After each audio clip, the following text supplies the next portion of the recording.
minds that plot destruction, sorcerer of death's construction, in the fields of bodies burning, as the war machine keeps turning,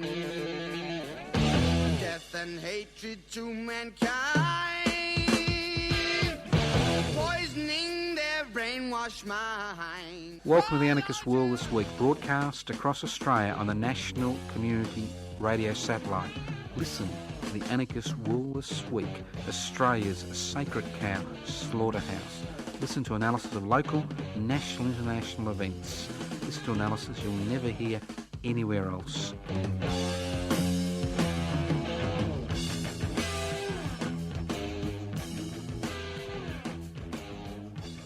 Welcome to the Anarchist World This Week, broadcast across Australia via the courtesy of the lovely people of the Community Radio Network. This program is streaming live on 3cr.org.au. If nature calls, the baby wants to be breastfed, the bikie next door needs a cup of sugar for his lab, don't despair. The program is podcast. You can access the podcast by going to 3cr.org.au. That's 3cr.org.au. My name is Joseph Toscano. I'm hosting today's program. If you don't like it, move on. If you like it, listen. If you're not sure, listen for a little bit and see what happens. Now, you wonder what anarchism is all about? No, it's not about beheadings, mass rape, slaughter. Nothing like that. You need to go on the World Wide Web to get that. Anarchy, anarchos without rulers. It's a political, social, ideological, philosophical movement which is based on the concept that human beings can not only regulate their own lives without rulers, but they can regulate huge societies without rulers. What gives a ruler power? Inequalities in power and wealth, obviously. The more hierarchical society, the more power is centralised in the hands of fewer and fewer people, the less freedom there is for everybody else. But it's not just a matter about an inequality in power, it's also about an inequality in wealth. So if you want to create a stable society without rulers, you need to become involved in struggles to devolve power, share wealth. Very simple concepts.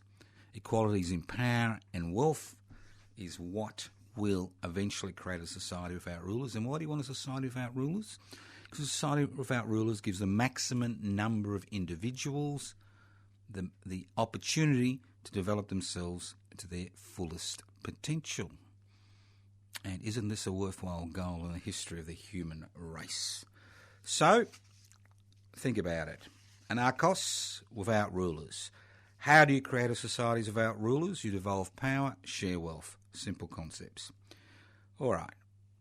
Now, I love the mass media. I really love, especially the corporate-owned media, and to a lesser degree, the poor old government guild at ABC, where people are struggling to open their mouths without it being, snapped shut by the ABC bureaucracy, if not the corporate media. But sometimes you think that they must have been trained at the Pavlovian school. Because when you look at media responses to issues, they come out frothing and then disappear. I'll give you an example. Now, we all know the biggest political orphan in Australia is public housing. We all know that when it comes to people in authority supporting the concept of public housing, a concept which was de rigueur 3 or 4 decades ago, it has now become, it's shunned. It's as if that person, public housing, has some type of highly contagious, it's a highly contagious disease. So we see governments of all political persuasions push public housing aside, try to destroy public housing like the Labor government in Victoria is trying to do. And the Liberal government in New South Wales and governments across the country, except possibly for the exception of Queensland currently. So we've got this huge debate, which is non-existent. It's non-existent because normally in any campaign, there's people that are for and against.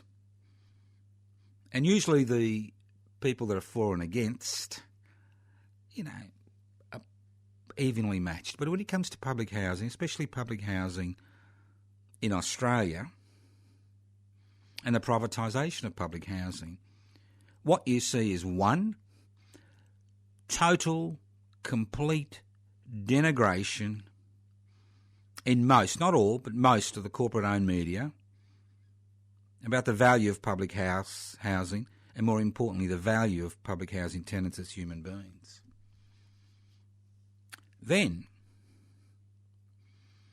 we have governments which have washed themselves of the responsibility of providing the basic necessities for existence. Governments who have done this attempt to destroy what's been created in the past because it's a little bit too hard. And you can destroy public housing very simply by turning off the tap, by not maintaining apartments, by letting them run down, by not building new apartments, by providing so-called rent assistance for the private sector, as the Commonwealth government does. And then you'd expect people who provide services to be jumping up and down in the struggle to support public housing. But do we see them? No. The community sector, the affordable housing sector, the social housing sector, the tenants' associations have all withdrawn from the struggle to protect, let alone defend and extend public housing. Because they're waiting for the privatised goodies to fall in their laps as governments across this country transfer titles to the private sector, privatising their responsibility to provide basic accommodation to people who will never, in a fit, be able to buy in the private sector. So in steps public interest before corporate interest when late in 2016 we were asked to become involved in this struggle and we formed Defend and Extend Public Housing. Now the campaign for defending and extending public housing in Victoria, and that's the state I'm familiar with, has to a large degree fallen on deaf ears. And the strategy is very simple. The strategy for change is very simple. Is to ensure that a hung parliament occurs after the next state election on the 24th of November in Victoria, where the balance of power is held by the Victorian Greens. Because the Victorian Greens are the only, that's the Victorian State Greens, are the only political party that has a positive policy regarding both defending and extending public housing that does not entail privatisation. Because if the Andrews-led Labor government and the Guy-led opposition win power in their own right after the next state election, public housing will disappear in the state of Victoria. It will be outsourced, like everything else has been outsourced. It'll be outsourced to the private sector. Whether it's for-profit or not for-profit doesn't really matter. It'll be outsourced because public housing should be publicly owned and publicly managed. Very simple definition. Publicly owned and publicly managed. So what are we doing about it? Obviously there are small groups some resident-based, some not, who are decided that this is an issue that is worth fighting for. Because having suitable accommodation at a reasonable cost is everybody's right. Every citizen's and resident's right. So our campaign focuses around holding rallies outside the Victorian Parliament House once a month. And if you want these dates, just go to Defend and Extend Public Housing website. And the next rally will be on Wednesday the 11th of April at midday. Wednesday the 11th of April, outside the Victorian Parliament House.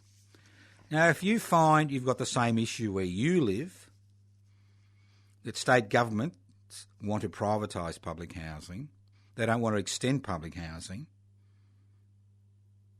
then isn't it time you took this up? Because, see, what people don't seem to understand is that a strong public housing sector helps everybody.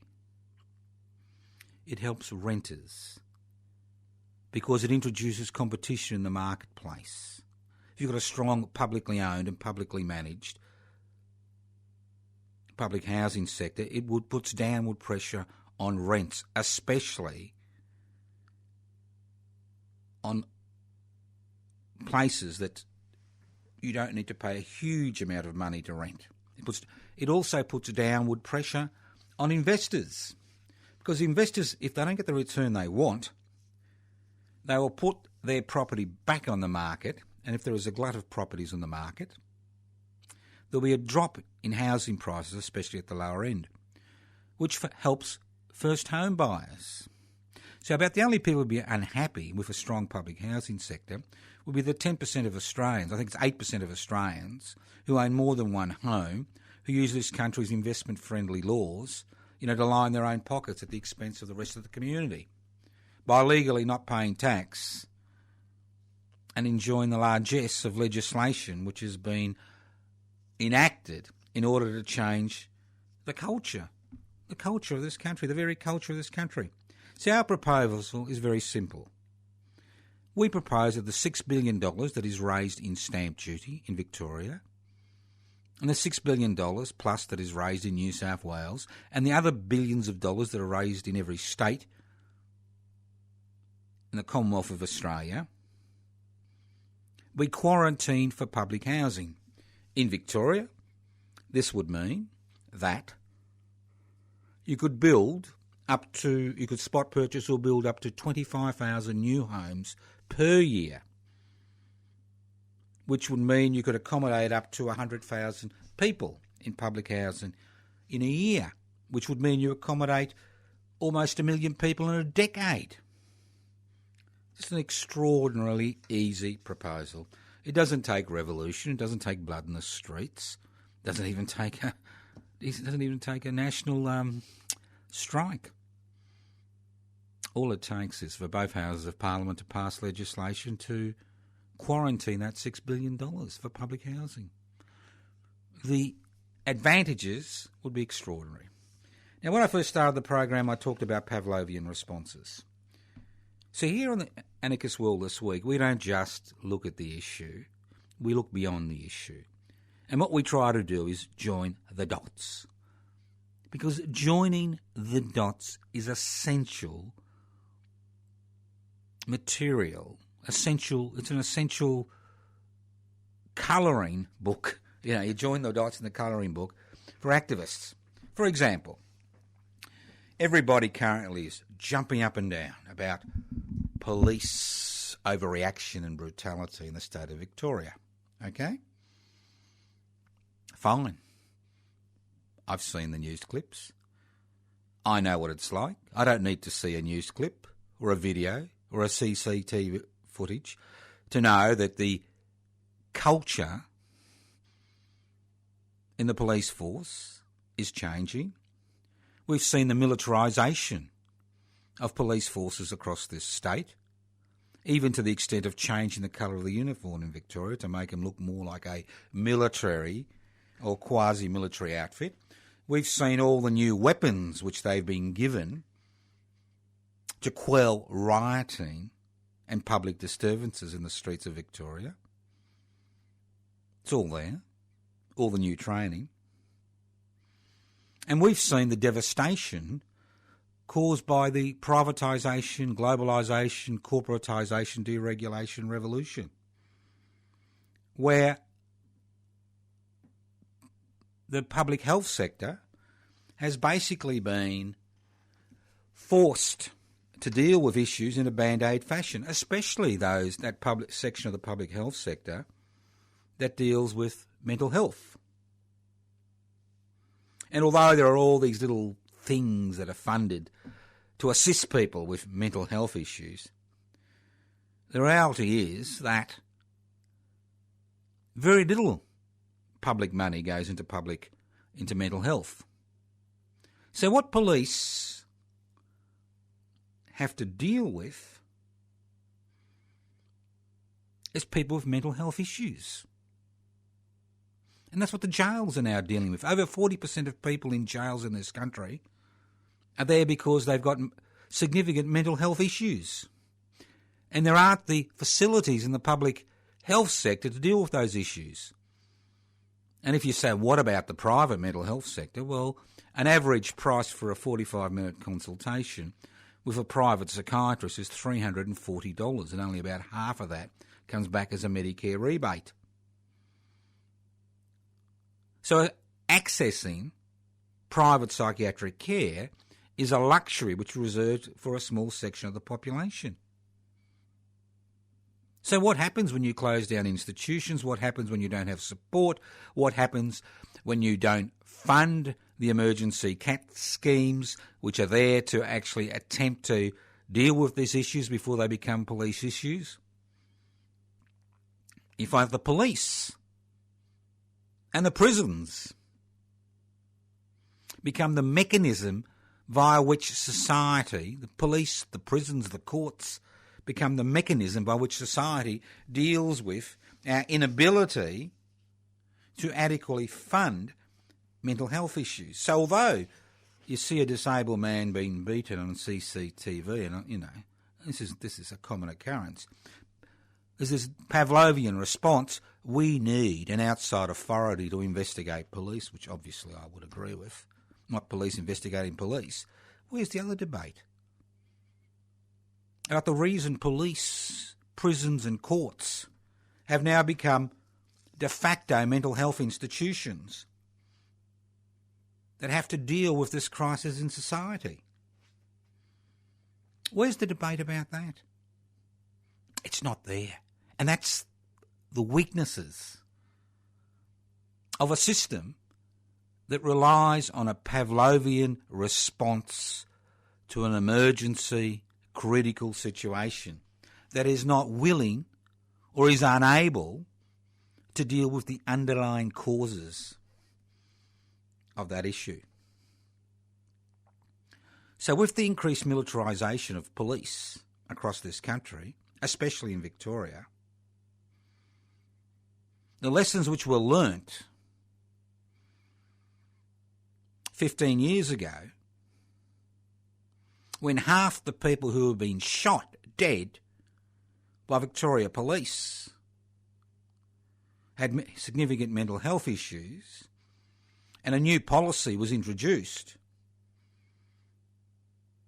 where police were taught to deal with mental health issues in a different manner, not in a physical, confrontational aspect where you actually escalate the problem. And police training was very simple.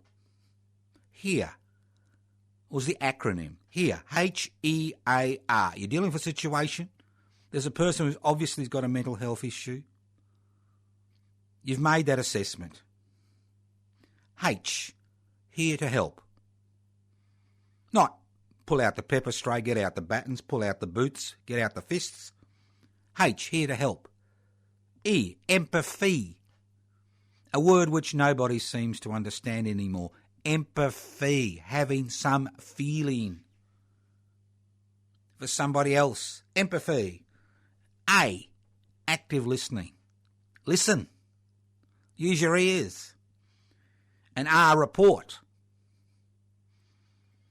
And many of those situations which led to police shootings before this psychological training was introduced to help deal with this situation disappeared.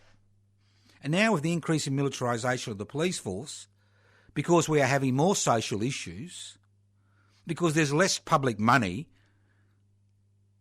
to deal with critical issues in our society, we see that all this training has been watered down, disappears. It's all about control, exercising control, exercising power, taking the iron fist out of the velvet glove. So what we are seeing is a social problem, a political problem, an ideological problem, a problem that has been created by a fixation on maximising profits, irrespective of the human, social, environmental and national costs. And this will escalate. These issues will escalate as people who've been left behind organise, resist. You're listening to The Anarchist World This Week, broadcast across Australia via the Community Radio Network. Sometimes you despair. Well, I don't despair, I laugh. Now, I do love Mr. Guy. Now, those of you who don't know Mr. Guy, he's a little person who thinks he's got big ideas. A little bit like me, a little person who thinks he's got big ideas. But while I just talk to you on the airwaves and encourage you to become active, Mr. Guy, Matthew Guy, is the leader of the Victorian opposition. And he believes he will be the next Victorian Premier. Right? Now, Mr. Guy is a man who's brutally honest. He said that the means justifies the ends. Now, when it comes to parliamentary machinations, the man who had a lobster with a mobster has out-trumped everybody else, even the Trumpster himself. Two of his members in the Legislative Council, I mean, the ALP decided to hold Parliament on Good Friday, okay? Now, two of the members of the Legislative Council, Mr. Finn and another gentleman who are Catholics, I assume, had organised pairs with their Labor members. What that means is, we'll go to church, you allow us to go to church, two of your members step down and don't vote. But on Good Friday, these good Catholics, these good Christians, these honest men, at the request of their leader, Mr. Guy, turn up at the Legislative Council. Well, the two Labor members had disappeared, down the beach or something, to vote to defeat the CFA bill. End of story. Now, isn't integrity an important component of being a Premier? Isn't personal integrity important? Does Mr. Guy want to be Mr. Assad? Where the means justifies the ends? Well, you'll do whatever you can to win power, to impose your ideas on the rest of the population. Extraordinary state of affairs. But what's even more extraordinary is the Murdoch's media reaction to what is a significant issue that goes to the very heart of an individual and the political party's credibility. As far as they're concerned, it didn't really occur. It's all about the red shirts. It's all about Labor's rorting during the last state election. Talk about kicking an own goal. Look, Matthew, the sooner you're dumped as leader of the Victorian Liberal Party, the greater the chance the Liberal National Party would actually have a chance of winning the next Victorian state election. I mean, it's just an extraordinary situation. But we do live in interesting times. That's the old thing. So again, the old Pavlovian response, right? Old Pavlovian response. You froth at the mouth, you put up the right picture and bark, bark, bark, bark, bark. And you can make them bark whenever you like. Listen to the Anarchist World This Week, broadcast across Australia via the Community Radio Network. My name is Joseph Tosco. I'm hosting today's program. Now, those of you who live in Melbourne town, and that's about 20% of the Australian population, or is it about 16%? Look, the dinners with Joseph Tosco, that's yours truly, are still on, starting around 6:30pm every Wednesday night at the Conjo Ethiopian restaurant at 20 Smith Street in Collingwood, which is just across the road from the radio station I broadcast from. Every Wednesday night, 6:30, hail, rain, shine, whatever, fog, snow, you never know of climate change. Every Wednesday night, pop in, have a chat, have a conversation, meet some real people, leave the flesh, the glories of the flesh, leave the net, stop, wasting your time playing games and turn up, have a meal. Obviously, you'll pay for your own food and drinks. Nobody else, it's just your own food and drinks. Just turn up. Now, sometimes you have to laugh, don't you? You really have to laugh. The Menzies Group. Poor old Robert Menzies would be turning his grave. If there's one thing Robert Menzies was that he was a little bit of an orator. And when you see the likes of Abbott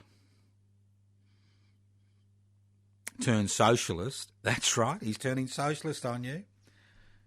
Here we have the recalcitrant rump of the Liberal Party, led by the former leader, former Prime Minister of this country, Mr. Abbott, who is waiting for that 30th poll, that's right, opinion poll, that'll show Turnbull's having a bit of trouble, thinks that by attaching himself to the coal industry, but more importantly, by diverting taxpayers' money to build a new coal power station, $4 billion to be exact, that his political fortunes will be resurrected. Talk about delusional thinking. The man's more delusional than I am. When I talk about radical egalitarian social change, I didn't think there were many more people that are as delusional as I am, but I've just found one. Poor old Tony and his cronies, the Menzies Group. Coal-fired socialists wanting to divert public money to build coal-fired power stations. You know why? Because the private sector has decided coal is déjà vu, derrière, useless. It's on the way out. Why would you invest in it? That's why they're not flocking. If there was a buck to be made, obviously they'd be there. That's what capitalism is about. It's about making a buck. So if there was a buck to be made in the coal industry, they'd be fighting to build a new coal-fired power station. No. So, Tony, welcome to the land of socialism. Unfortunately, maybe the $4 billion you're talking about should be directed to solar, wind. Who knows? You have to have a comedy section occasionally in the Anarchist World This Week, and I think Mr. Abbott's posturing with Mr. Barnaby Joyce, who's just come out of the political wilderness, who's joined the Menzies Group, I think is really highlights the situation we find ourselves in. And I don't blame Tony and Barnaby. Nice people. It's the Australian electorate. and the corporate-owned media who push this garbage day in and day out. We elect them. They're not self-appointed, although they'd like to be self-appointed. We still elect them. So if we elect them, we have to deal with it. All right. Moral compass. Now, sometimes things happen that are quite extraordinary. And what's more extraordinary is the lack of a Pavlovian response. Now, somebody fires off a gun in the US of A and kills a few people. Front page news for weeks. If the North Koreans get involved in some type of military exercise, front page news for weeks. Social media saturated with the threat of us having a nuclear bomb landing in Sydney or Darwin or whatever. But when the Israeli army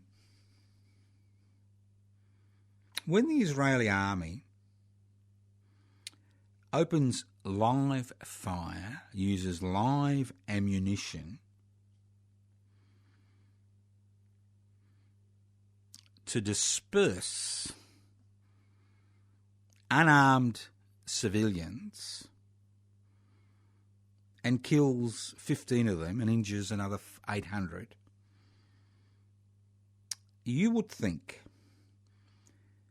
there'd be some response from our leaders, especially when the United Nations calls for an investigation into what occurred a few days ago.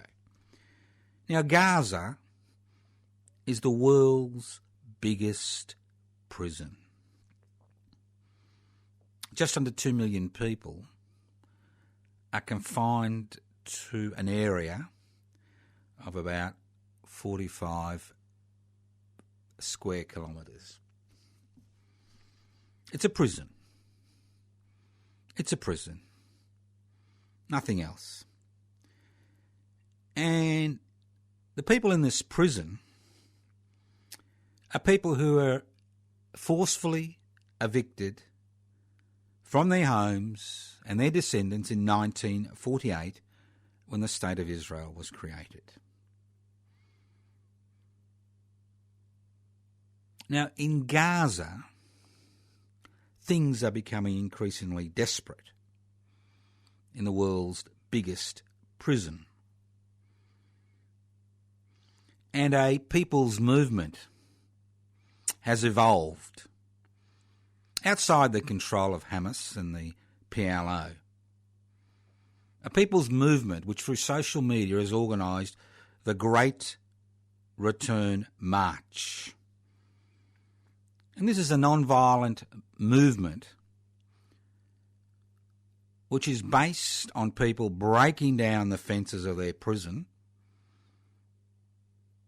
and walking back to what would have been their old homes in Israel. Now, obviously, this poses a threat, both a physical and existential threat to the State of Israel. But we're not talking about people armed with machine guns and tanks on one side and people armed with machine guns and tanks and rockets on the other side. We're talking about people armed with stones and burning tyres and people armed with bulldozers, tanks and machine guns on the other side. So what we've seen in Gaza is just another massacre of Palestinians. And neither Mr Turnbull or Mr Shorten are willing to open their mouths. At least the great groper, President Groper of the US of A said, "We will block any inquiry into the latest Gaza massacre that the United Nations wants to conduct by blocking it in the Security Council." At least we know where he stands. Just another massacre. Well, they're only Palestinians, aren't they?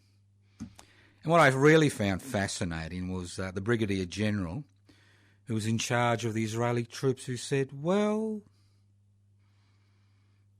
Well, we've saved a lot of people by killing a few, indicating that if the Gaza prison fences had been breached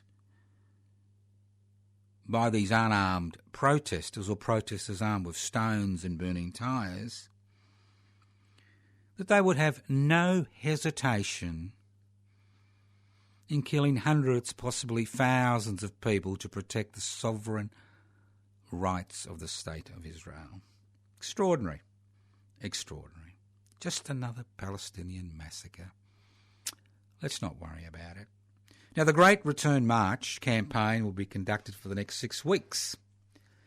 So it'll be interesting to see if the Israeli generals and Parliament have learnt their lesson. That there are mechanisms via which you can deal with people throwing rocks without open fire on them with firearms. We will see. We will see. Moral compass, ethical behaviour, oxymoron. Listen to the Anarchist World this week. Now, just in case you think brutality is just something that is practiced by one particular state, I'd just like to remind you about the West Papuan Open Day, which will be held in Melbourne on Sunday the 8th of April, 1 p.m. Papuan lunch, guest speakers at 2 p.m, and then biscuits and coffee. Now, this is one of 3 events which is held every year by the West Papuan community, and it's held at the West Papuan office at the Lifestyle Building, 838 Collins Street in Docklands. Ordinary Australians, people like you and me, are members of the Rent Collective. For 3.5 years, we have been raising the money to pay the rent to allow the West Papuans to conduct their own struggle for independence. A struggle which parallels the struggle which is happening for Palestinian independence.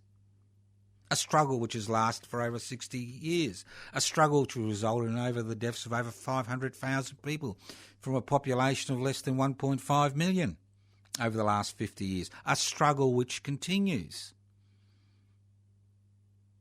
And by donating $1 a day to the Rent Collective, we can ensure that West Papuan activists in this country have a centre through which they conduct their international campaign to promote the ideas of West Papuan independence. Like the Palestinian Great Return March was to put Gaza back on the world map, because we tend to forget about things unless they're highlighted. The West Papuan independence struggle needs to be put back on the world map, and it is being put back on the world map. And this office in Melbourne is a pivotal link in that campaign. So if you want to join the West Papuan Rent Collective, if you want to see what they're doing, West Papuans are doing in Australia, come along. Open invitation. 1 p.m, Papuan lunch. 2 p.m, guest speakers, Dr. Eben Kursky, West Papuan Social Justice. Go to 838 Collins Street in Docklands, which is, jump off the tram, walk round the back to the boardroom. You'll see people there congregating, enjoying themselves, talking, laughing, meeting, be involved in serious discussions. And if you like what you see, for $1 a day, you can do a number of things. You can fight your alcohol addiction. 1 less glass of wine, or was that 310 mils less glass of wine? You can stop smoking instead of wasting, $20-30 a day buying cigarettes. You could put $1 aside. You could lose weight and not eat as much. When can you actually improve your own personal health and assist one of the world's longest-standing movements that has been struggle for independence? Because remember, across the world, there are groups that have been struggling for independence, whether it's the Kurds, whether it's the Palestinians, whether it's the West Papuans, whether it's other people in this around the globe. There are many, many groups that do not have the ability to govern themselves and who have had to face violence on a daily basis in order to promote that struggle. So, West Papuan Open Day, open invitation. I'm the convener for the West Papuan Wren Collective. I invite you personally, the West Papuan community invites you. Sunday the 8th of April, 1 p.m, Papuan lunch, 2 p.m, Dr. Ebden Kursky, reports regarding the progress of the movement for West Papuan independence. And remember, West Papua is only 75 kilometres from Australia. So close but yet so far. Fighting for independence for a long, long time. War. Now I wonder if you realise that there is war going on in Australia. Well, if you're an Aboriginal or a Torres Strait Islander, you understand there has been a war going on for a long, long time. But I'm also talking a war that crosses religious boundaries, crosses racial boundaries. There's a war in this country that has been launched and financed against the public sector, against the interests of the many. That's right, the public, in the interests of the many. And this war is fought out in many, many theatres. Public education, public health, public infrastructure, public mental health care. And the list goes on and on, and on, and on, and on. And during the last 40 years, this war has escalated to such a degree that only about 8 to 10% of the Australian population have been the recipients, have had the loot, been able to put this loot in their pockets. And we see this war carried on many fronts. And we have a Pavlovian response to this war. We say, ooh, look at that homeless person. Ooh, that's terrible. Ooh, look at the waiting list in the hospitals. That's terrible. Ooh, look at the dilapidated school, in my child's public school. Ooh, look at the lack of public infrastructure. Ooh, what's happened since everything's been privatised? There is a war. It is a war which is being conducted by the corporate sector, that small section of society that owns the means of production, distribution, exchange and communication, against the many, the public.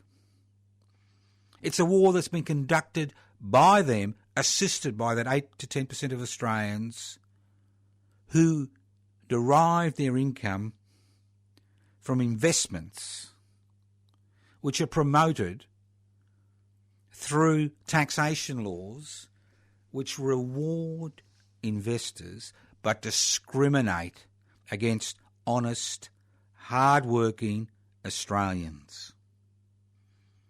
It is a war that has an impact on our children's education, on the standard of health care, on our ability to enjoy life. It is a war which is unremitting, which is conducted through the corporate-owned media, through governments of all political persuasions, and through a shrinking number of corporations and people who believe they were born to rule, but not only born to rule, but born to exploit the rest of us. It is a real war and has real casualties and real consequences. And we forget that this war has been conducted against the many, by the few, by the very people we elect to govern us at a local, state and federal level. They are conducting that war. We vote them in. They conduct that war against us.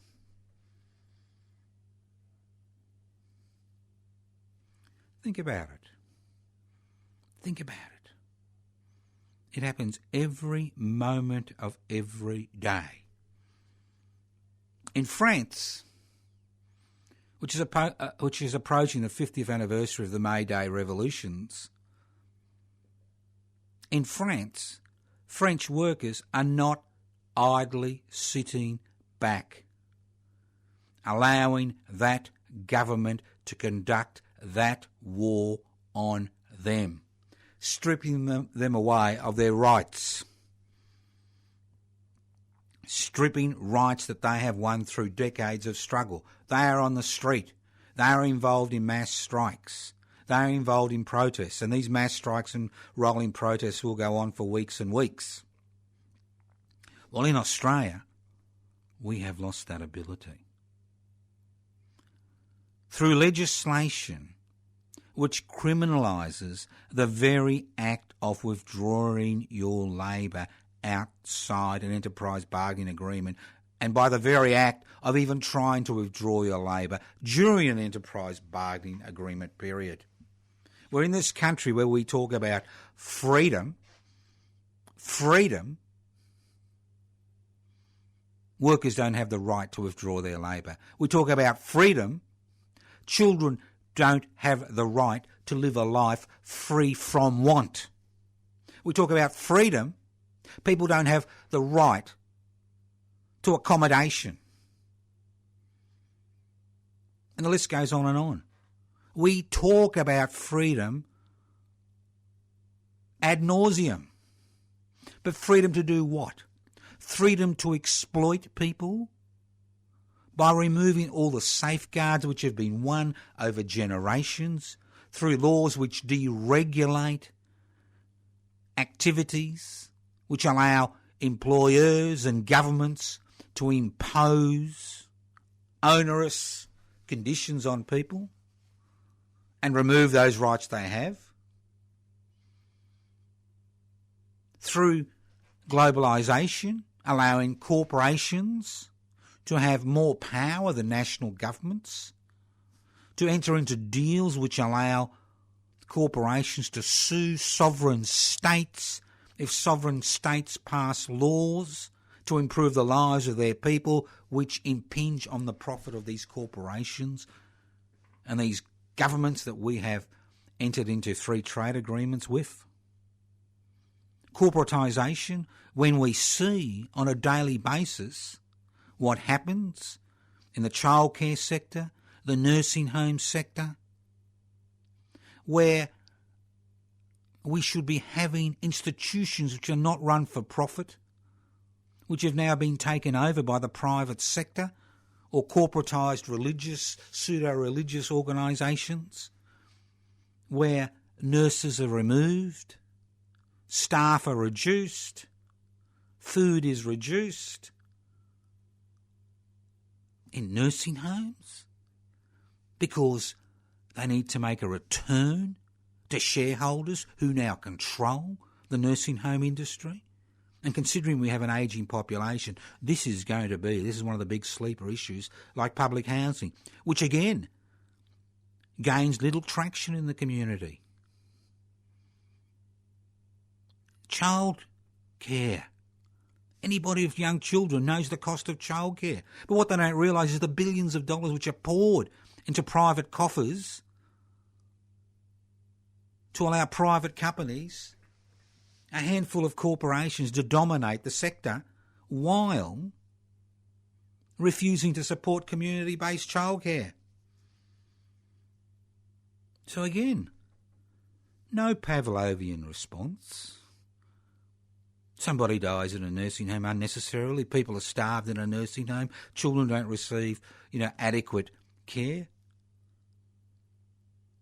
in a private institution, whether it's church-owned, corporate-owned, doesn't really matter. Pavlovian response? No, we don't have a Pavlovian response. It's unpleasant. It's not nice. It's terrible if it happens to one of your relatives or friends. But in order to resolve these issues or tackle these issues or attempt to minimise the problems that we face, we need to overturn the deregulation, privatisation, corporatisation, globalisation mentality. That's right, destroy that mentality which dominates every aspect of our existence for every minute, of every hour, of every day, of every year that we live in this country. That is the war that is going on. And when people fight back, we're told, oh, this is class war. Well, class war has been going on since time immemorial, but it has escalated over the last 40 years. And it has succeeded in either pauperising people or saddling them with so much debt that they're not willing or unable to be involved in activity that attempts to overturn the domination of our very lives by the globalisation, corporatisation, deregulation and privatisation mentality, which results in legislation and the election of politicians who are nothing more than apologists for some of the cruelest people in our society. Apologists. So what are you going to do about it?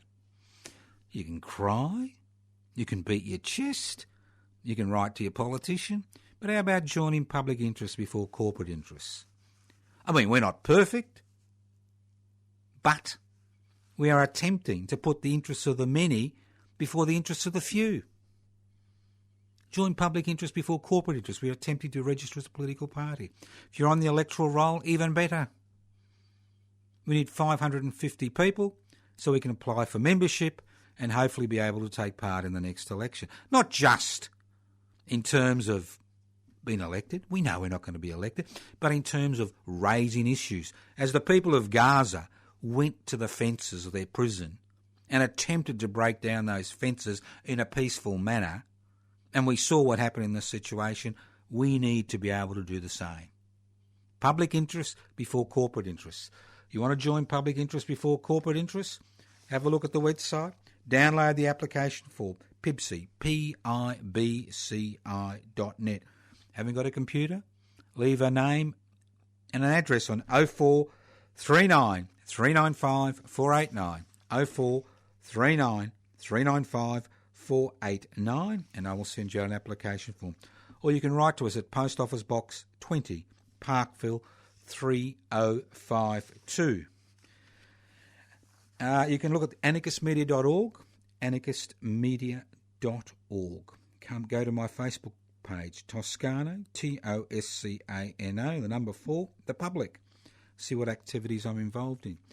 Go to the PIBCI website, Anarchist Media Institute website. You can come along to the West Papuan Open Day this Sunday, 1 p.m, 8th of April, 838 Collins Street in Docklands. And don't forget, May Day, we are going to have a special May Day on the 1st of May, which I'll talk about next week. Thank you once again for listening to the Anarchist World this week, courtesy of those nice people at the Community Radio Network. This program has been streaming live on 3cr.org.au, 3cr.org.au.